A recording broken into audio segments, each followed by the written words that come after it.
Bienvenue à tous, bien bonjour à chacun et à tous. Nomination d'un nouvel entraîneur des écureuils du Bénin. Premier indice, il est de nationalité française.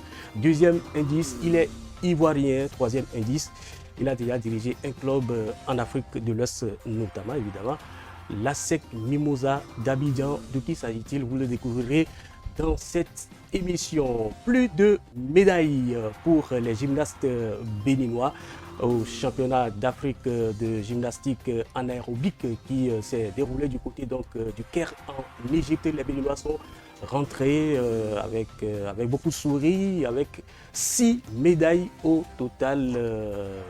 Nous en parlerons dans cette émission. Et puis, nous avons promené également nos caméras dans les différents terrains de notre pays dans la perspective du démarrage du prochain championnat national. Les équipes enchaînent leur préparation. C'est une bonne nouvelle. Les choses se précisent et dans quelques jours, je pense que le championnat béninois va pouvoir donc démarrer. Un invité de marque et de luxe en plateau. Ici, un invité de marque puisqu'il est historien d'abord, jeune chercheur à l'université, mais également journaliste, chroniqueur, mais un grand passionné du sport en général et du foot en particulier. Aubin Alomafan, bonjour. Bonjour Belmondo Atipo, bonjour à toutes et à tous. Soyez les bienvenus. Vous êtes très suivi en ce moment. Vous êtes suivi du côté des États-Unis d'Amérique, vous êtes suivi en Europe, vous êtes suivi un peu partout dans le monde. Est-ce que vous avez une spéciale salutation à tous ces milliers de téléspectateurs qui nous suivent? Mais c'est un plaisir d'être sur votre plateau pour débattre de l'actualité sportive. Je dis bonsoir et bonjour selon le coin du globe où l'on se trouve actuellement, où vous nous suivez. Bien bonsoir à tous ceux qui nous suivent actuellement. Et nous sommes là pour débriefer l'actualité sportive. Absolument. Robert, je sais que vous êtes très bien informé puisque la nomination d'un nouvel entraîneur est déjà dans les tuyaux. Dans quelques jours, je pense que un nouvel entraîneur sera nommé à la tête des écureuils du Bénin puisque les écureuils du Bénin enchaînent tellement de défaites que le ministère et la fédération veulent colmater donc les brèches. Alors, de qui s'agit-il? Qui sera donc cet entraîneur à qui les Béninois vont faire confiance pour pouvoir les qualifier pour la prochaine Coupe d'Afrique des Nations qui aura lieu en terre ivoirienne? Nous allons découvrir son parcours à travers cet élément. Né le 21 mars 1955 à Paris, le Français naturalisé ivoirien Philippe Omar Troussier est un entraîneur de football qui a fait ses preuves un peu partout dans le monde et plus précisément en Afrique. Il a connu un grand succès en tant qu'entraîneur du célèbre club ivoirien ASEC Mimosa en restant invaincu pendant 105 matchs. Après quelques mois à la tête des éléphants de la Côte d'Ivoire, il a fait ses expériences en Afrique du Sud avec le club Kaizer Chiefs et au Maroc avec CA Rabat et FUS Rabat. Il a contribué à la qualification de l'équipe nigériane à la Coupe du Monde de 1998 et a permis aux étalons du Burkina Faso de jouer pour la première fois de leur histoire une demi-finale de Coupe d'Afrique des Nations en 1998. En Europe, il a notamment entraîné l'Olympique de Marseille avant d'enchaîner en Chine avec Shenzhen Ruby et Hangzhou Greenton. Philippe Troussier, c'est 8e finaliste de Coupe du Monde 2002, finaliste de la Coupe des Confédérations en 2001, et vainqueur de la Coupe d'Asie des Nations en 2000 avec le Japon. Un riche palmarès qui, à coup sûr, pourrait redonner espoir aux millions de supporters béninois qui ne veulent que de bons résultats pour le 11 national. Aubin Alomafan, Philippe Troussier est surnommé le sorcier blanc. Avec sa sorcellerie, est-ce qu'il pourra donc sortir l'équipe béninoise de ces lâches marasmes des lendemains d'ivresse? Oui, je pense que certains entraîneurs, vu son parcours que nous venons de suivre, c'est un entraîneur qui peut amener le Bénin à la prochaine Coupe d'Afrique des Nations. C'est quelqu'un quand même qui a traîné sa bosse un peu partout en Afrique. Il a du métier. Il a du métier, il a du vécu, il a du champ aussi. Donc je pense qu'il peut faire l'affaire si on lui laisse la main libre pour travailler, si on lui donne aussi les moyens, parce que on dit toujours un homme, une mission et des moyens. Si on lui laisse la main libre pour travailler. La main libre pour travailler, justement. Oui. Tout à fait. Je pense que même actuellement, Moussa Latoudi n'a pas la main libre puisque parfois, puisque nous avons les informations, on lui impose certains joueurs et le résultat, ça se ressent sur le terrain. C'est des défaites sur défaites. Et d'ailleurs, vous le savez déjà mieux que le Bénin a perdu pas plus tard qu'hier devant le Madagascar, score fleuve 3-1. Nous allons donc suivre quelques séquences donc de ce match Bénin-Madagascar. Madagascar 3, Bénin 1. C'est un score qui illustre le visage désastreux de cette équipe béninoise sous Moussa Latondi. Exactement, vous voyez un peu le premier but encaissé, vous voyez que tout part d'une action côté gauche, et puis voilà, le gardien qui n'a pas eu la main ferme pour pouvoir s'interposer, et puis voilà, ça tenait à la grille, ouais, on nous dit il n'est pas en confiance, il ne joue pas en club, donc voilà, tout cela forcément se ressent aussi sur ses prestations. Donc, il n'a plus le temps de jeu qu'il faut. Il n'a plus le temps de jeu, voilà. Tout à fait. Ouais. Et le deuxième but, 1-2. Voilà, on voit clairement sur l'action, voilà, la défense béninoise est complètement amorphe, c'est-à-dire aux abonnés absents, pas de marquage. Le milieu à la rue, le milieu du terrain à la rue. Oui, voilà. Tout à fait. Donc, tous ces éléments réunis, voilà, font que l'équipe béninoise a encaissé 3 buts sur cette rencontre-là. C'est déplorable parce que, voilà, sur l'ensemble de ces deux matchs-là, c'est 4 buts encaissés. C'est 4 buts encaissés. Pour seulement un seul but marqué. Et on a également été battu par la Mauritanie, puisque en 2 sorties, le Bénin a récolté 4 buts, soit 2 buts en moyenne par match. Et contre la Mauritanie, nous allons donc avec Vital Amoussou et Clément Dimaza, nous allons donc suivre ce seul but contre donc la Mauritanie, où le Bénin a également perdu par le score étriqué d'1-0. Vous voyez, donc sur l'action qui a mené au but. La défense béninoise complètement mal en point, on le voit là. Le gardien complètement aussi à la rue. Et voilà ce que ça donne, 1-0 pour la Mauritanie. Et ça fait 4-1 sur l'ensemble des 2 matchs. Oui, 4-1 sur l'ensemble des 2 matchs. Vous voyez, c'est une défense qui ne tient pas. Vous prenez un garçon comme Olivier Verdon en club, c'est quelqu'un qui joue à Ludogorets, joue la Ligue Europa. C'est une compétition qui devrait en temps normal permettre à un garçon comme Olivier Verdon c'est-à-dire d'engranger de l'expérience. Mais ça ne se ressent pas en sélection en fait. Donc voilà.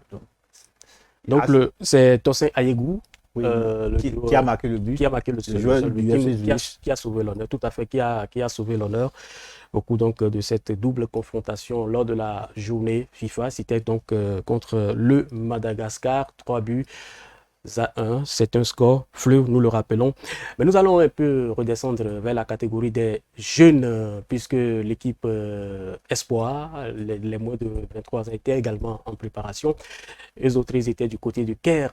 Ils ont joué en double confrontation également contre l'équipe égyptienne. Et au premier match, ils ont annulé 0 but partout. Et au second match, ils ont perdu 2-0. Nous allons donc suivre les 2 buts inscrits par l'équipe égyptienne. Voilà, les 2 buts inscrits par l'équipe égyptienne sur cette action. Le corner sur la tête d'un attaquant égyptien qui balance sur la tête d'un autre et qui trompe la vigilance donc, du gardien béninois. Même scénario, puisque les 2 buts ont été marqués sur balle arrêtée. Et c'était donc le deuxième but. Ça fait 2-0 pour les poulains de Bruno Adoula. Pour Bruno Adoula qui est parti avec 20 joueurs. Il y a eu des problèmes puisque la sélection n'a pas été mal faite et on le redoutait ici. On a dit, la dernière fois j'ai dit bonjour les dégâts et ça n'a pas raté. Le Bénin a été battu 2-0.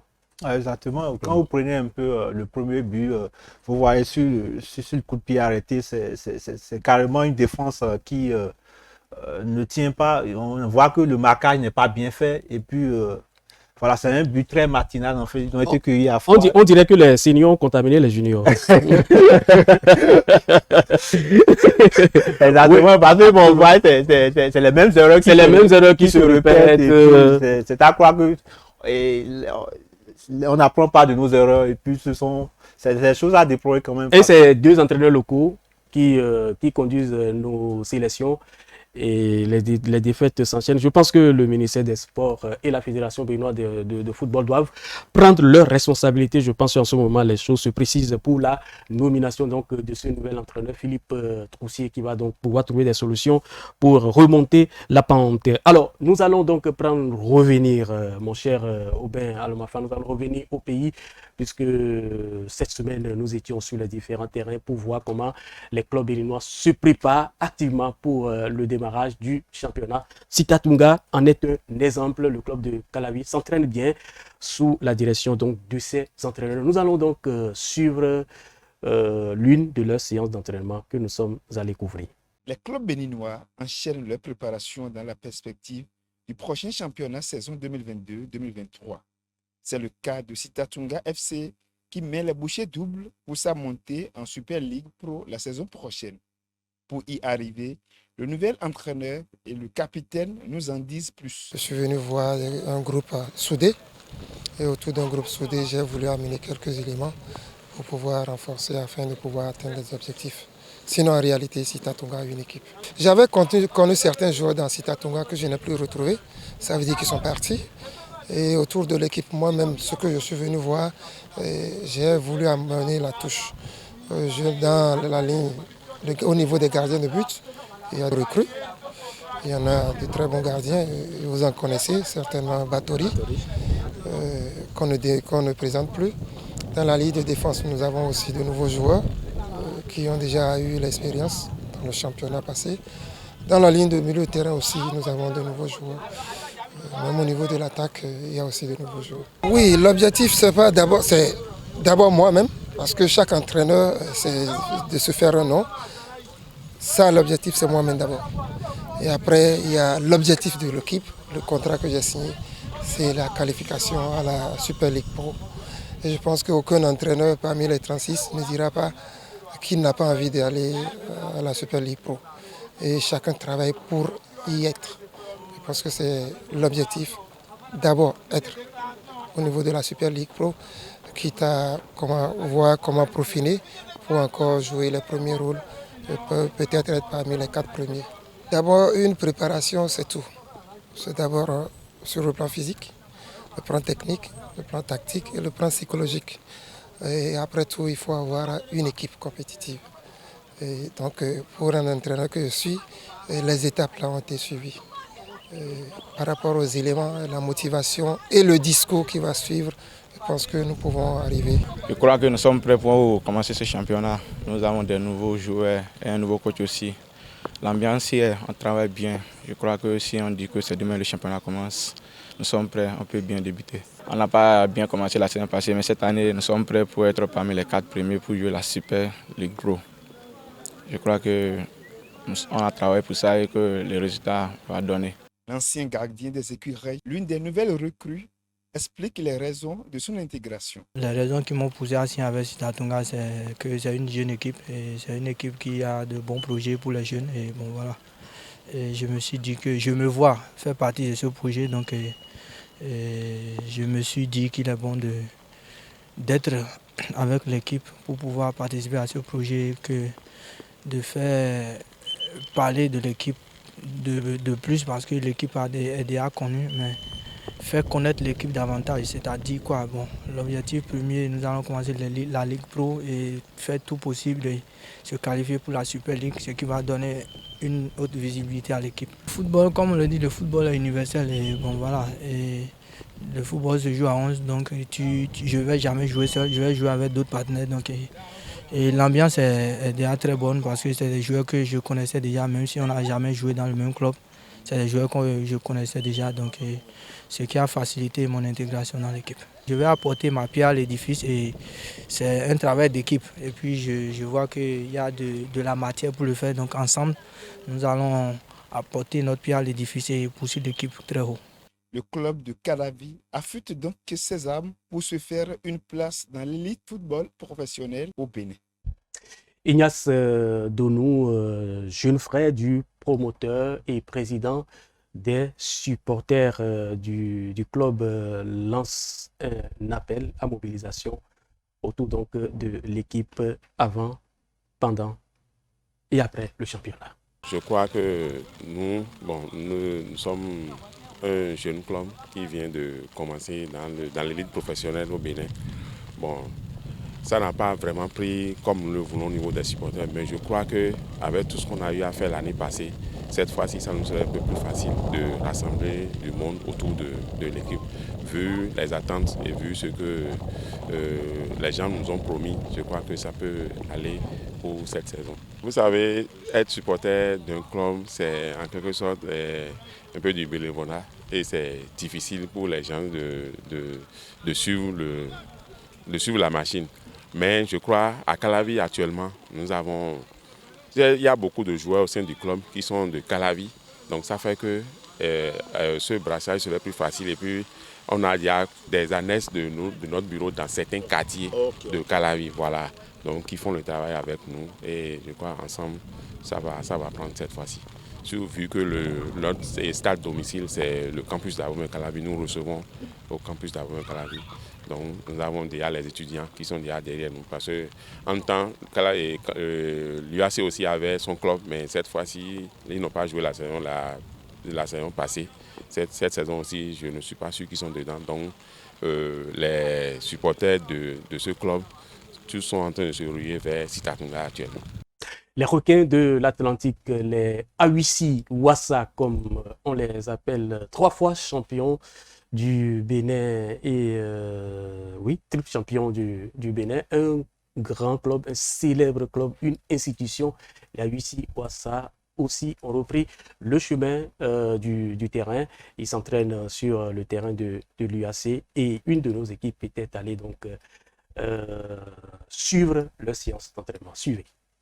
À l'instar de tous les autres clubs engagés dans le championnat national de football au Bénin, les requins de l'Atlantique poursuivent leur préparation pour la nouvelle saison 2022-2023. Les Blancs et Rouges, triple champions du Bénin et sextuple vainqueurs de la Coupe du Bénin, n'ont pas connu une belle saison en terminant 7e au classement de la zone C avec 18 points compteurs sur 48 possibles. Une contre-performance que les Awisi Wassa comptent corriger au cours de la nouvelle saison. C'est dans ce cadre qu'ils enchaînent des séances d'entraînement ponctuées d'exercices physiques et techniques.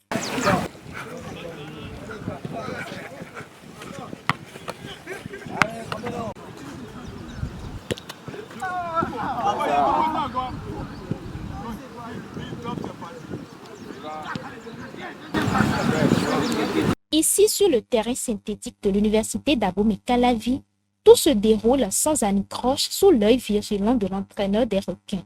Il s'entraîne les lundis, mardis et vendredis sur le terrain de l'UAC.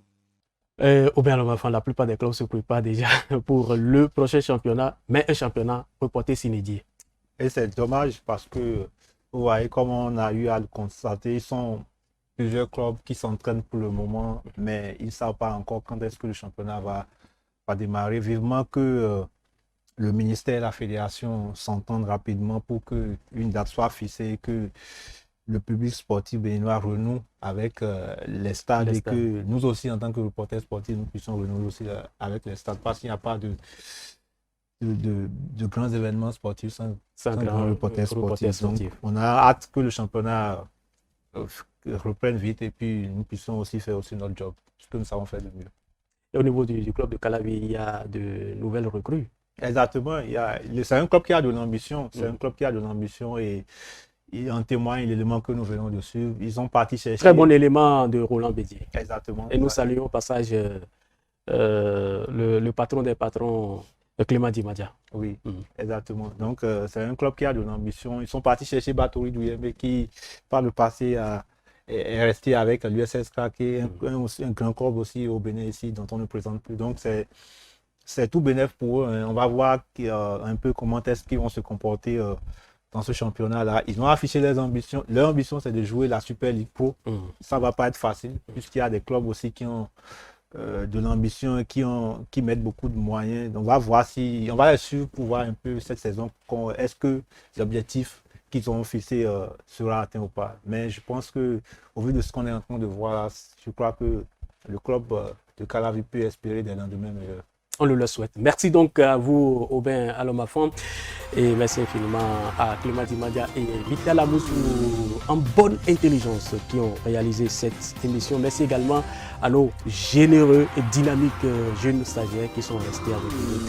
Merci à chacun et à tous et à la semaine prochaine avec le même plaisir.